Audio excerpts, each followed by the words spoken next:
वजीर आजम नवाज शरीफ और वजीर आला सिंध की मुलाकात में रेंजर्स इख्तियारात के अलावा भी अहम बातें हुई। ना वजीर आजम बोले ना ही वजीर आला। हम आपको बताएंगे मुलाकात का वो अहवाल जो मीडिया से छुपा रहा।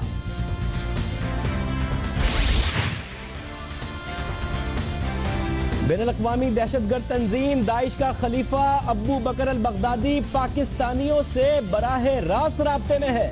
पाकिस्तान में दाइश के लिए भर्तियां भी हो रही हैं। अहम इंकिशाफात सामने आ गए।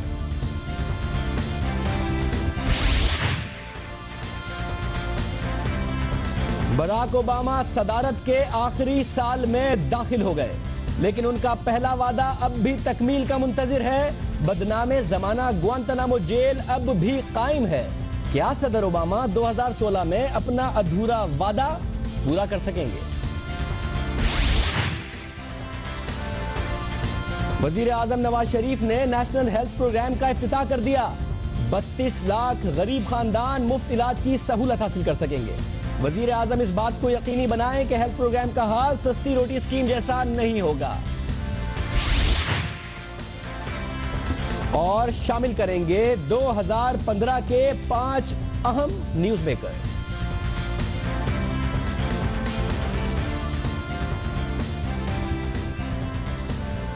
अस्सलाम वालेकुम, मैं हूं शाहजेब खानज़ादा। कल हमारे प्रोग्राम में सिंध के वजीर खजाना मुराद अली शाह, जो कल वजीर आजम नवाज शरीफ और वजीर आला सिंध कायम अली शाह की मुलाकात में खुद भी इस्लामाबाद में मौजूद थे, उन्होंने कहा और उन्होंने इस हवाले से बताया कि वजीर आजम ने डॉक्टर आसिम की गिरफ्तारी के हवाले से तशवीश का इजहार किया था।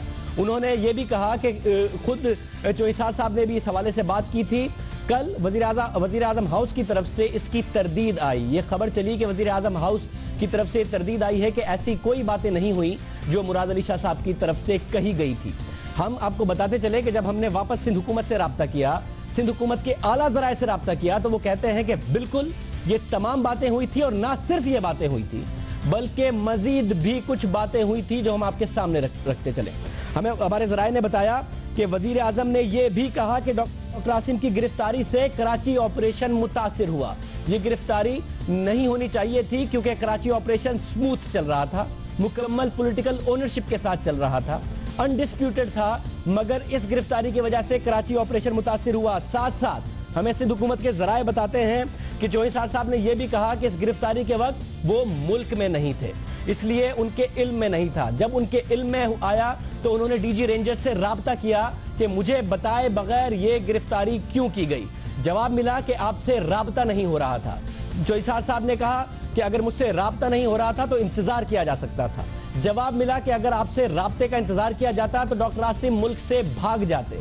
फिर अहम बात यह हुई कि चौईसार साहब की तरफ से यह भी कहा गया, और हमें सिंध हुकूमत के ज़राए बताते हैं कि चौईसार साहब ने बताया कि अगर वजारत दाखिला के में यह बात ले आई जाती तो फिर ECL में नाम डाल दिया जाता डॉक्टर आसिम का, मगर उसके बावजूद क्यों ये गिरफ्तारी कर ली गई। ये सारी बातें हैं जो कल मीटिंग का अहवाल सिंध हुकूमत के आला ज़राए बताते हैं कि वो कुछ नहीं जो मुराद अली शाह साहब ने कल शो में कहा वो तो था ही, जिसकी वजीर आजम हाउस के ज़राए की तरफ से तरदीद की गई, बल्कि ये और बातें थी जो मियां नवाज शरीफ साहब और चौईसार साहब की तरफ से की गई थी कल हमारे शो में। मुराद अली शाह साहब ने क्या कहा था, जरा दोबारा सुनिए। वहाँ एक ऐसा शख्स बैठा हुआ था जो ये कह चुका है कि ऐसी वीडियो है जो दिखा देंगे, तो उन्होंने कहा नहीं, कहा चौईसार साहब ने कि मेरे पास वीडियो है। नहीं, चौधरी निसार साहब ने बिल्कुल नहीं कहा, बल्कि ऑन दी कॉन्ट्री, अब मैं अंदर की खबर आप चाहते हैं और मैं बता दूं, on the contrary everybody in the meeting, both sides, मैं नाम नहीं लूंगा, प्राइम मिनिस्टर, बाकी सारे लोगों ने कहा कि डॉक्टर आसिम वाला मामला नहीं होना चाहिए था, और कुछ और भी जो मैं नहीं कहना चाहता ओपनली, लेकिन मैं ये दिस इज वेरी बिग, मियां नवाज शरीफ नहीं होना चाहिए, मियां नवाज शरीफ साहब दोनों ने कहा कि डॉक्टर आसिम वाला मामला नहीं होना चाहिए था। और जो है उधर ये भी बात हुई कि जी ये टेररिज्म के केसेस प्राइम मिनिस्टर साहब पे भी बने थे। मुराद अली शाह साहब क्या कह रहे थे? इस बयान की तरदीद वजीर आजम हाउस के ज़राए ने की थी। उसके जवाब में वजीर आला हाउस के ज़राए कहते हैं कि यह बात तो हुई ही थी, इसके अलावा भी वो तमाम बातें हुई थी जो हमने आपके सामने अभी रखी। और अब प्रोग्राम में जिक्र करेंगे दाइश के नेटवर्क के हवाले से। हम आपको अपने में बारहा ये बात बताते रहे हैं कि दाइश का नेटवर्क दाइश के लिए भर्तियां, ये सारा मामला पाकिस्तान में हो रहा है, जिसकी आला हुकूमती जराए मीडिया पर आकर तरदीद करते हैं कि दाइश का कोई ऐसा फुटप्रिंट नहीं है। मगर अब बाकायदा तौर पर सबूत सामने आ रहे हैं कि ना सिर्फ दाइश के लिए भर्तियां हो रही हैं, दाइश के लिए लोग पाकिस्तान से जा रहे हैं, बल्कि अबू बकर अल बगदादी जो दाइश के सरबराह हैं वो बाकायदा तौर पर लोगों के साथ खुद भी राब्ते में हैं, ईमेल्स का तबादला भी हुआ है, खतो किताबत भी हो रही है। इस अहम मामले पर बात करेंगे। इस वक्त हम प्रोग्राम में एक ब्रेक शामिल करेंगे, उसके बाद वो हकाइक आपके सामने रखेंगे कि कैसे एक खातून अपने खाविंद को बताए बगैर अपने बच्चों समेत चली गई और खाविंद को बताया और तबलीग पाकिस्तान में फिर भी करती रही कि उन्हें भी दाइश के नेटवर्क में आना चाहिए। और दूसरी अहम बात हमने आपको बताई थी कि पारा चनार से लोग जा रहे हैं दाइश के खिलाफ भी। वो क्या मामला है उसकी भी मजीद तफसीलात सामने आई हैं, एक ब्रेक के बाद आपके सामने रखेंगे।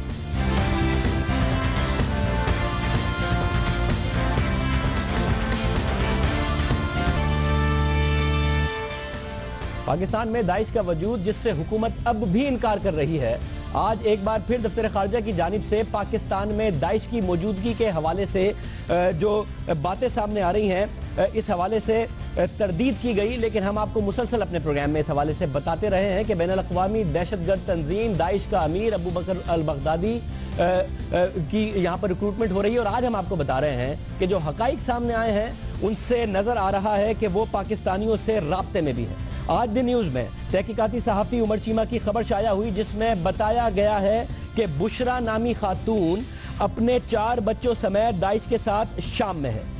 उससे भी बड़ी खबर यह है कि बुशरा जब पाकिस्तान में थी तो उसका राब्ता दाइश के सरबराह अबू बकर अल बगदादी से था। कैसे था ये मामला आपके सामने रखेंगे। बुशरा अपने नजरियात की वजाहत के लिए दाइश के सरबराह अबू बकर अल बगदादी से खतो किताबत करती थी। इसके बाद 4 माह पहले वो 12 सितंबर को अचानक गायब हो गई। अचानक, अपने घर वालों को नहीं बताया, अपने शौहर को नहीं बताया, अचानक बच्चों समेत गायब हो गई। और बुशरा लाहौर में कायम नूरुल हुदा इस्लामिक सेंटर की 5 साल से प्रिंसिपल भी थी। उसने पंजाब यूनिवर्सिटी से एमफिल किया हुआ है। आज जब हमने इस्लामिक सेंटर के अमीर मौलाना यूनुस सईद से रब्ता किया और हमारे नुमाइंदे बाकायदा तौर पर इसकी के हवाले से बात करने गए तो उनकी तरफ से कहा गया कि बुशरा यह कहकर गई थी कि वो दरसे कुरान के लिए कसूर जा रही है, लेकिन उसके बाद कभी नहीं आई।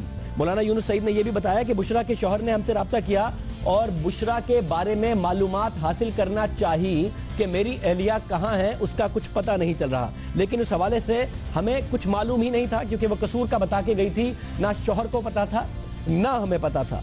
इस वाक़े के 1 हफ्ते बाद बुशरा के शौहर खालिद को बुशरा की कॉल आई, जिसमें उसने बताया कि वो कोयटा में है और अपने बच्चे जिनकी उम्र 9 से 15 साल है समेत ईरान के रास्ते दाइश में शमूलियत के लिए शाम जा रही है।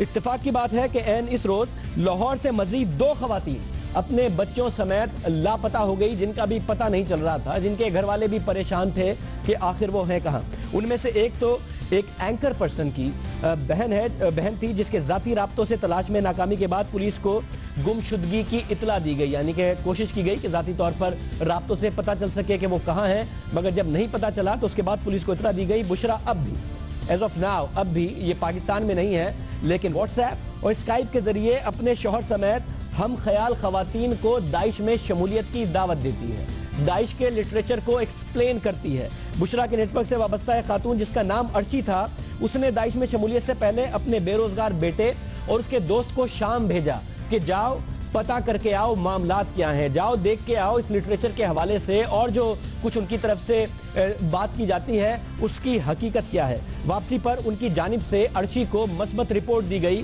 कि जिस तरह बात की जाती है मामला यही है। और उस रिपोर्ट के बाद मस्बत रिपोर्ट पर अर्शी 2 बेटों, 1 भतीजी और बहू के साथ शाम चले जाने का फैसला किया। और इसी गिरोह में शाहिद और साजिद भी शामिल थे। शाहिद के बारे में ख्याल किया जाता है कि उसका बुशरा के खानदान से ताल्लुक था, जबकि साजिद दरामदाद और बरामदाद के कारोबार से मुंसलिक था और बाकायदगी से उसका तुर्की आना जाना रहता था। इस्लामी सेंटर की एक और उस्ताद आसिया भी शाम जाना चाहती थी, लेकिन आखिरी वक्त में अपने भाई के कहने पर, अपने भाई के समझाने और रोकने पर वो शाम नहीं गई और तलाक के बाद वो अपने बच्चों समेत इसी भाई के साथ रहती है। और ये मामला उसके वहाँ ना जाने की सूरत में सामने आया। ये कोई पहला वाकया नहीं है, इससे पहले हम अपने प्रोग्राम में बता चुके हैं कि नौजवान पकड़े गए हैं, दाइश के लिटरेचर से सोशल मीडिया पर इम्प्रेस होकर जा रहे थे, पाकिस्तान से चले गए थे, बॉर्डर पर पकड़े गए और उन्होंने क्या तफसीलात बताई थी, ये हमने अपने प्रोग्राम में आपके सामने रखी थी। जरा दोबारा सुनिए।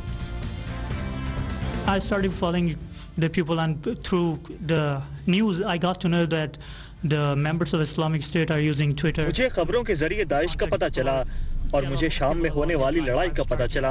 मैंने शाम के बारे में जानना शुरू कर दिया। मुझे पता चला कि दाइश के लोग ट्विटर के जरिए लोगों से राब्ता कर रहे हैं। इसके बाद मैंने ट्विटर का अकाउंट बनाकर उसको फॉलो करना शुरू कर दिया और कई लोगों के बारे में पता चला जो दाइश से ताल्लुक रखते हैं। Tweeting under the Islamic State thing that after that इसके बाद मेरा अबू खालिद से राब्ता हुआ। उसने कहा कि अगर शाम आना चाहते हो तो शोर स्पॉट के जरिए राब्ता करो। मैंने उससे बातचीत शुरू की। उसने कहा कि शाम आ जाओ, यहाँ नॉर्मल जिंदगी है। My username is that. So I downloaded the Sure Spot app and I started to talk about it. अभी तक की इतलात के मुताबिक पंजाब के दारुल हुकूमत लाहौर से तकरीबन 20 अफराद दाइश में शमूलियत के लिए शाम जा चुके हैं। इसके अलावा भी एक मामला है, सिर्फ और सिर्फ दाइश में शमूलियत के लिए नहीं। हमने आपको कल बताया था कि ऐसा ना हो कि ये जो फिरका वाराना मामला है ये पाकिस्तान के लिए खतरनाक साबित हो जाए, क्योंकि सिर्फ दाइश में शमूलियत के लिए नहीं, दाइश से लड़ने के लिए भी लोग जा रहे हैं। उसकी भी एक अहम तफसील है, लेकिन उससे पहले हम उमर चीमा से गुफ्तगू करते हैं। सीनियर सहाफ़ी हैं द न्यूज़ में। उमर चीमा, बहुत शुक्रिया हमें ज्वाइन करने के लिए। आपने ये बड़े ही कुछ ऐसी बातें रिवील की, हमने अपने नाज़रीन के साथ भी शेयर की है। ये एक्सप्लेन कीजिएगा कि बुशरा का बगदादी के साथ बराह रास्त रब्ता होना, अबू बकर अल बगदादी के साथ, ये कैसे इस्टेब्लिश हुआ कि खतो किताबत होता है? इस हवाले से क्या मालूमात है?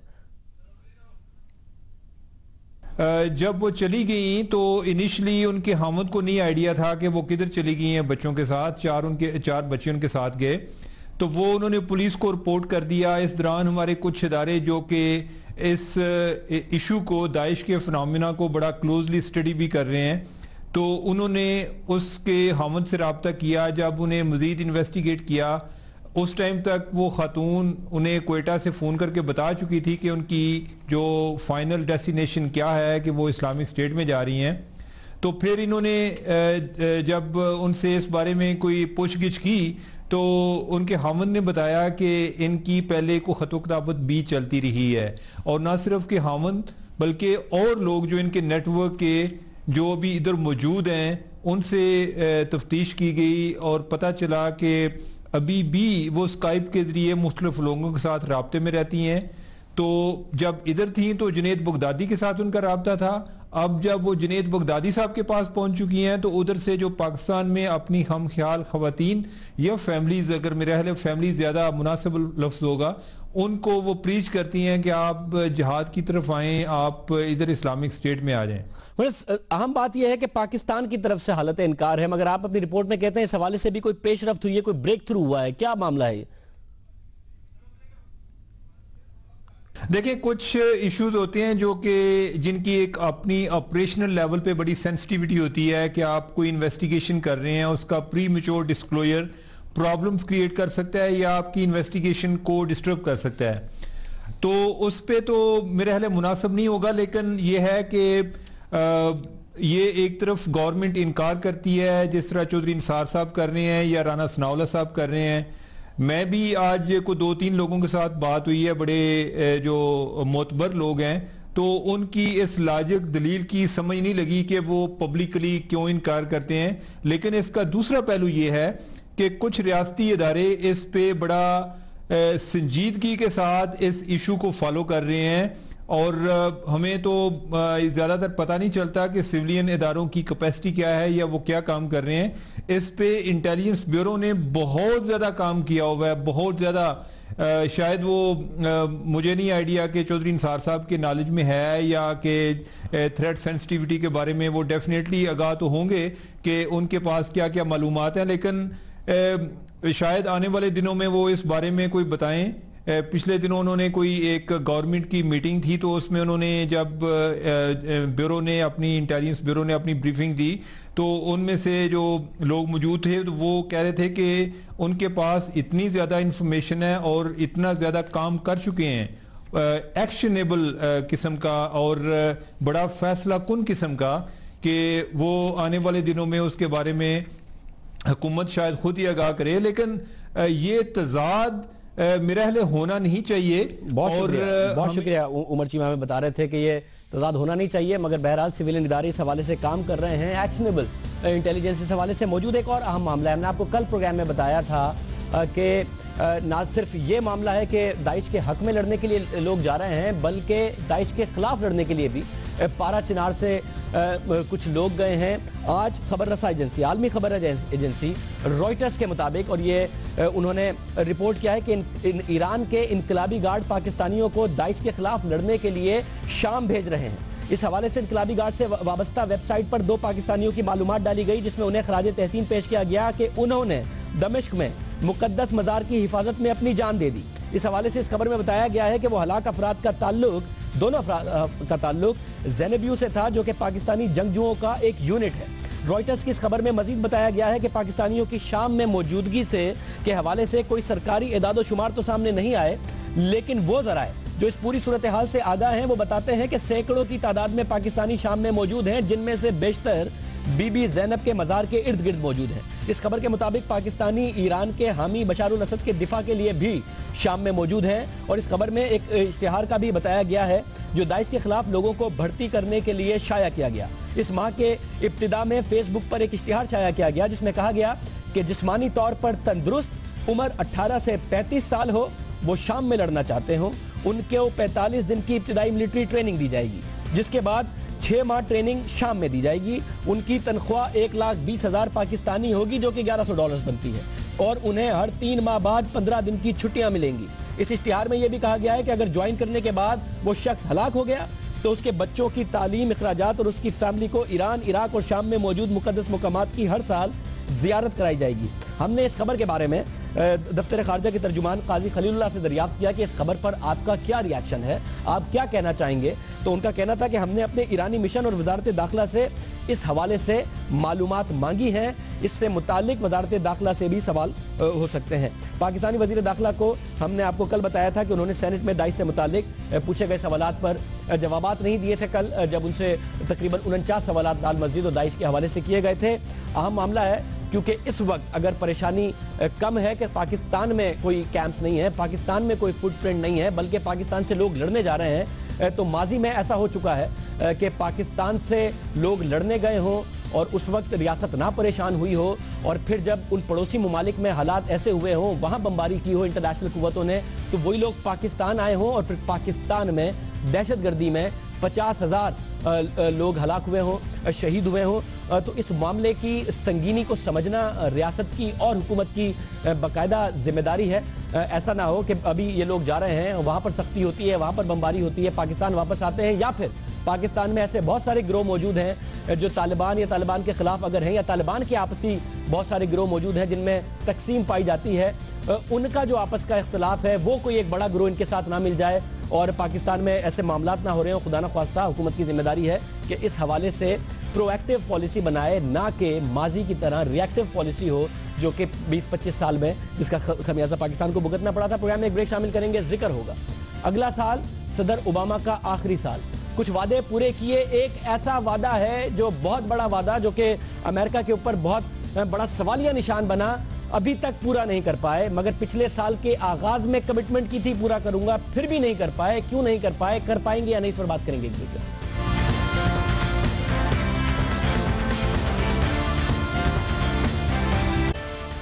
बात करेंगे एक ऐसी जेल की कि जब उसकी तहकीकात सामने आई, उसमें होने वाले तशद्दुद की तफसीलात सामने आई, तो उसने दिलों को हिलाकर रख दिया, दहलाकर रख दिया। और वो जेल अब अमरीकी सदर बराक ओबामा के लिए 2016 का सबसे बड़ा चैलेंज है। 2016 में सारी दुनिया के लिए बहुत बड़े बड़े चैलेंजेस हैं, वह अमरीकी सदर बराक ओबामा का ये सबसे बड़ा चैलेंज है, क्योंकि ये उनका इंतखाबी वादा था आज से 7 साल पहले, और अगला साल उनका आखिरी साल है। अमरीकी सदर बराक ओबामा के लिए ये इम्तिहान अब आखिरी साल में दाखिल हो गया है।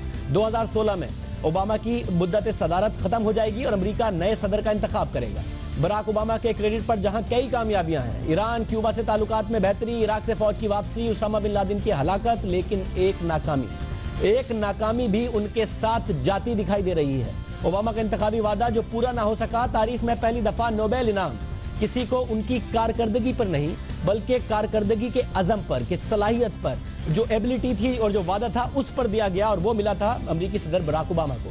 दुनिया में हम कायम करने के लिए वादे पर बराक ओबामा को ये इनाम मिला, लेकिन वो इंसानी हुकूक की पामाली के लिए बदनाम ग्वांतानामो बे जेल को बंद चाहने के बावजूद और बहुत ज़्यादा दावे के बावजूद अभी तक बंद नहीं करा सके। अमेरिकी सदर बराक ओबामा के इस इरादे की तकमील में कोई और नहीं, उन्हीं का दिफाई इदारा पेंटागन रुकावट बना हुआ है। और ऐसा लग रहा है कि बराक ओबामा का वादा अधूरा ख्वाब बन जाएगा, उनका अपना अधूरा ख्वाब बन जाएगा ना। 9/11 के दिल दहला देने वाले हमले के बाद अमेरिका ने दहशतगर्दी के खिलाफ जंग का ऐलान किया। इस जंग को पूरी दुनिया तक फैलाया। दुनिया भर से खतरनाक दहशतगर्दों को कैद करने के लिए जनवरी 2002 में क्यूबा के जजीरे ग्वांतानामो में खुफिया जेल कायम की। अहम बात यह है कि क्यूबा के जजीरे का इंतखाब इसलिए किया गया क्योंकि यह अमेरिकी हुदूद में नहीं आता। और क्यों किया गया यह हम आपके सामने बताएंगे, क्योंकि जो कुछ इस जेल में होता था वो अमेरिका की सरजमीन पर हो नहीं सकता।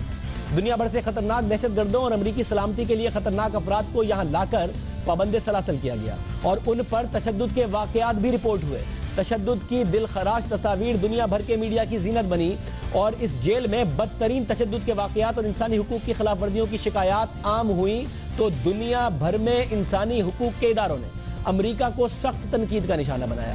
वो जो दहशतगर्दी के खिलाफ थे वो इस अमल के भी खिलाफ खड़े हुए। इल्जाम लगा कि इस जेल में कैदियों से गैर इंसानी सलूक किया जाता है, वाटर बोर्डिंग, उन्हें कई घंटे तक जगाए रखना, उन्हें तेज और मुसलसल बहुत जोर का म्यूजिक सुनाना, मौसीकी सुनने पर मजबूर करना, सख्त सर्दी में बरहना रखा जाना, जहनी जिस्मानी के साथ साथ जिनसी तशद्दुद की शिकायत भी सामने आई और वो उन्होंने की जो वहाँ से रिहा होते रहे कि इस किस्म का हमारे साथ सलूक होता था। कुछ रिपोर्टर्स इस हवाले से रिपोर्ट करते रहे, खुद मगरबी मीडिया के रिपोर्टर्स इस तशद्दुद की दास्तानें बताते रहे जो आप अपने सामने जिसकी कुछ झलकियाँ स्क्रीन पर भी देख रहे हैं। और कुछ ऐसे मनाजिर थे जो हमने टीवी स्क्रीन पर दिखाना मुनासिब नहीं समझा और जिसकी वजह से सारी दुनिया में शोर मचा, आलमी कवानीन की धज्जियाँ उड़ाई गई। ग्वांतानामो बे में कई कम उम्र कैदियों को भी रखा गया। अमरीकी मीडिया के मुताबिक 17 से 22 साल कैदियों की उम्रें 18 साल से भी कम थी और ये तकरीबन 25 ऐसे कैदी थे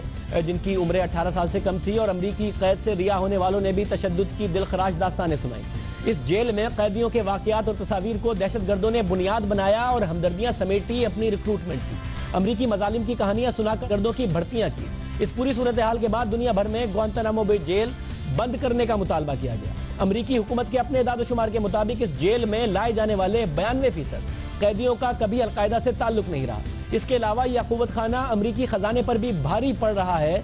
इस जेल में एक कैदी के कयाम पर सालाना अमरीकी अवाम को $8 लाख खर्च करने पड़ते हैं, जबकि वहाँ मौजूद फौजी निगरानी के अखराजात अलग हैं। अमरीकी सदर बराक ओबामा ने अपनी इंतखाबी मुहिम में भी इस जेल में इंसानी हुकूक की खिलाफ वर्जी को तनकीद का निशाना बनाया था।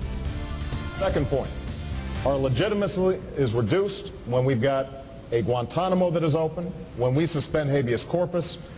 Those kinds of things erode our moral claims that we are acting on behalf of broader universal principles, and that's one of the reasons why those kinds of issues are so important. We're going to lead by shutting down Guantanamo and restoring habeas corpus in this country so that we offer them an example.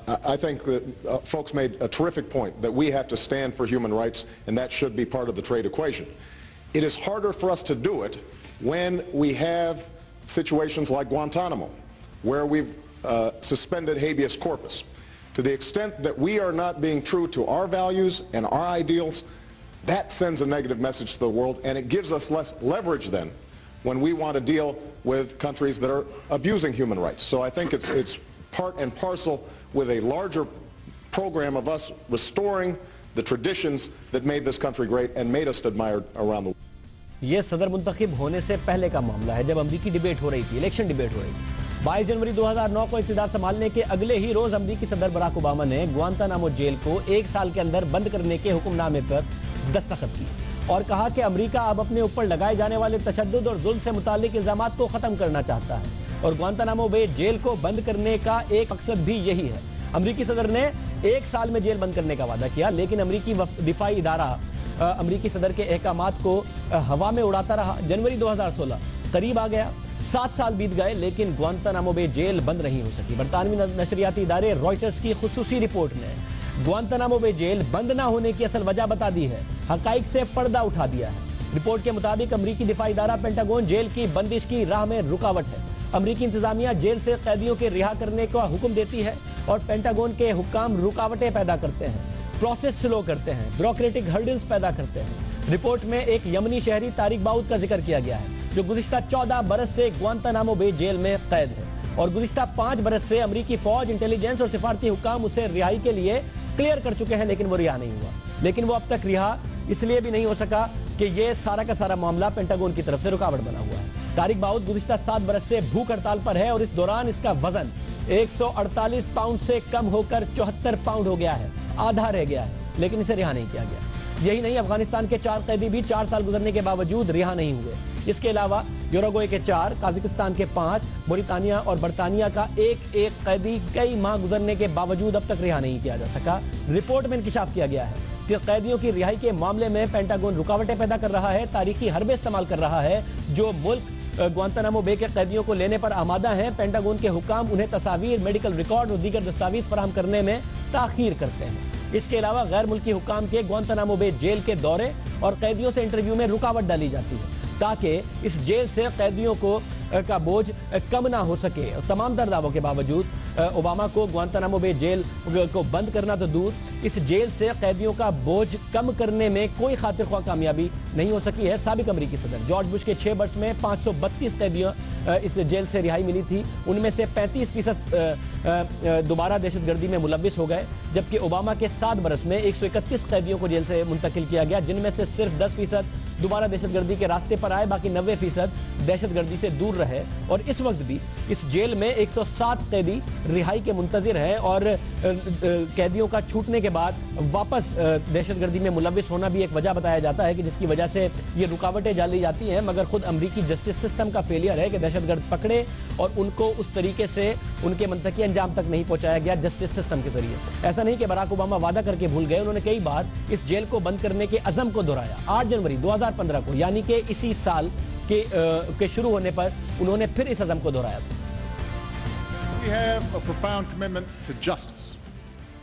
So it makes no sense to spend $3 million per prisoner to keep open a prison that the world condemns and terrorists use to recruit. Since I've been president, we've worked responsibly to cut the population of Gitmo in half. Now it is time to finish the job, and I will not relent in my determination to shut it down. It is not who we are. It's time to close Gitmo. और अब एक नया साल शुरू होने जा रहा है जो ओबामा का आखिरी साल है। देखना होगा कि जिन आज़ादियों की, जिस इमेज की बात किया करते थे, जिन वैल्यूज़ की बात वो कर रहे थे, उन पर वो पूरे उतरेंगे या नहीं। हम प्रोग्राम में आगे बढ़ते हैं और बात करेंगे अवाम की फलाह के लिए हुकूमत की जानिब से उठाए गए एक अच्छे कदम की, और जो गरीब अवाम है उनके लिए ये कदम उठाया गया है, हुकूमत क्लेम करती है। और आज वज़ीर आज़म नवाज शरीफ ने कौमी सेहत प्रोग्राम का इफ्तिताह किया है।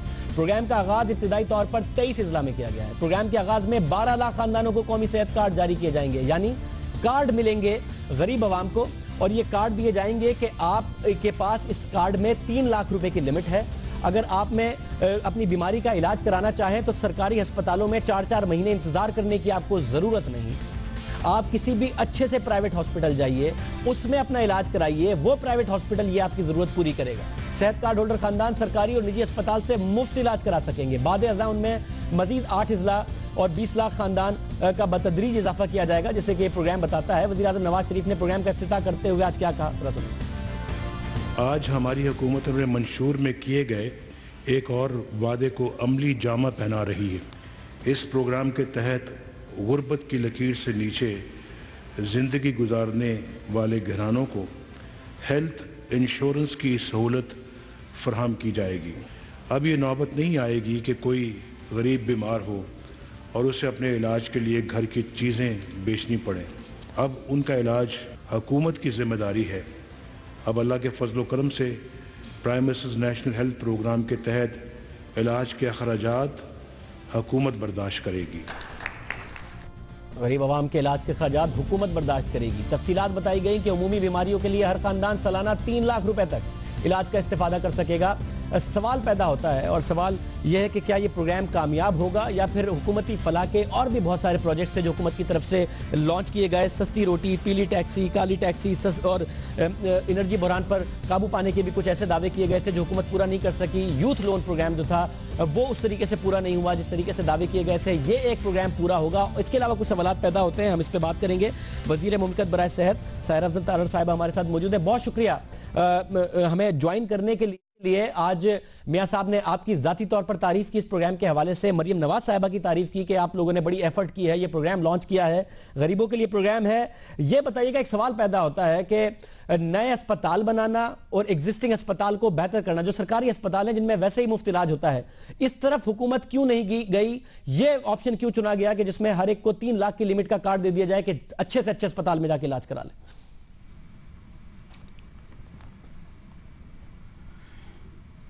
साहब आपको आवाज आ रही है मेरी?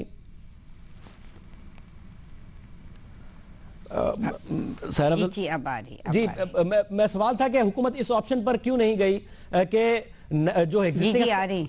जी बताइए, आपने मेरा सवाल सुन लिया?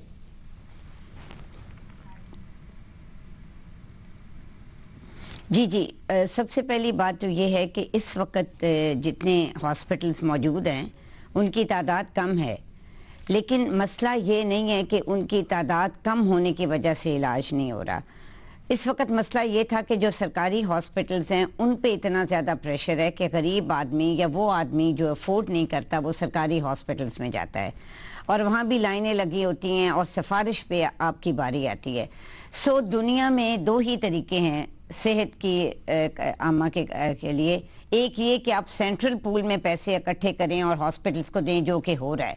पिछले 60 साल से हम इसी तरीके से कर रहे हैं। सो हमें चाहिए कि था कि जिस तरह तरक्की याफ्ता ममालिक में हो रहा है या बहुत सारी जगहों पे, सो ये प्रोग्राम हमने इसलिए शुरू किया और प्राइवेट हॉस्पिटल्स को इसलिए पैनल किया कि एक तो सरकारी अस्पतालों से बोझ कम हो, दूसरा हमारे यहाँ एक ज़हन में सबकॉन्शियस में हमारे ये है कि प्राइवेट हॉस्पिटल्स बेहतर हैं और इससे मुझे लगता है कि उनके भी हालत बेहतर होगी, उनको भी बिजनेस मिलेगा। एक और आम पहलू इसके फॉलो अप में क्या ये हुकूमत करेगी? दो इसके ऑप्शन हो सकते हैं। एक ये कि क्योंकि हुकूमत की तरफ से एक बड़ी फैसिलिटी गरीब आवाम को दी गई है, वो अगर जाते हैं तो एक प्राइवेट सेक्टर को इंसेंटिव मिल सकता है कि वो आए और हॉस्पिटल ज्यादा से ज्यादा खोले। क्या हुकूमत ने इस प्लान को मद्देनजर रखा जाए कि उनको भी फैसिलिटेट करें प्राइवेट सेक्टर में कि ज्यादा अस्पताल खोलें? और खुद हुकूमत का भी प्लान है कि आगे जाके सरकारी अस्पताल भी और बनाने।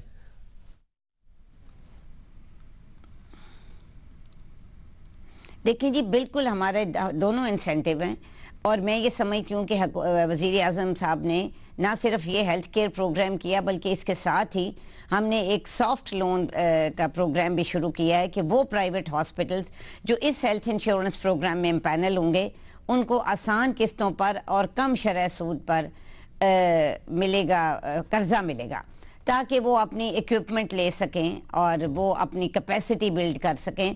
और मुझे लगता है कि ये बहुत हेल्दी कंपटीशन होगा और प्राइवेट सेक्टर में भी आपको देखेंगे कि बहुत सारे नए अस्पताल बनेंगे। बहुत शुक्रिया साहिरा अफजल तारड़ साहब हमारे साथ मौजूद थी। प्राइवेट सेक्टर बनेंगे, हुकूमत खुद अस्पताल बनाए। साथ साथ जब ये हमारी तरफ से ये सवाल भी रखा गया था जब हम इस एक पर्टिकुलर प्रोग्राम के हवाले से बात कर रहे थे कि फ्रॉड्स बड़े होते हैं, मरीजों से ज़्यादा चार्ज कर लिया जाना, इसका क्या किया जाएगा? तो एक पूरी हेल्पलाइन अभी बनाई जाएगी कि गरीब आवाम अगर उनके साथ हॉस्पिटल सही सलूक नहीं करते या ओवर चार्ज करते हैं तो वो उस हेल्पलाइन पर रब्ता भी कर सकते हैं। ऑन फेस ऑफ इट गरीब आवाम के लिए है, एक अच्छी स्कीम नजर आती है। मियां साहब ने खुद इफ्तिताह भी किया है, मगर देखना होगा कि क्या ये उन तमाम स्कीम्स की तरह फेल होगी या फिर इसको आगे बढ़ाया जाएगा और इसे कामयाब बनाया जाएगा। सरकारी अस्पताल भी मजीद बनाए जाएंगे, प्राइवेट हॉस्पिटल्स को भी फैसिलिटेट किया जाएगा। प्रोग्राम में एक ब्रेक शामिल करेंगे और उसके बाद जिक्र करेंगे आज 2015 खत्म हो रहा है। बहुत सारी शख्सियात हैं जो 2015 की न्यूज मेकर कही जा सकती हैं। क्यों कही जा सकती हैं, क्या वजूहात हैं, क्या क्या उन्होंने किया? एक ब्रेक के बाद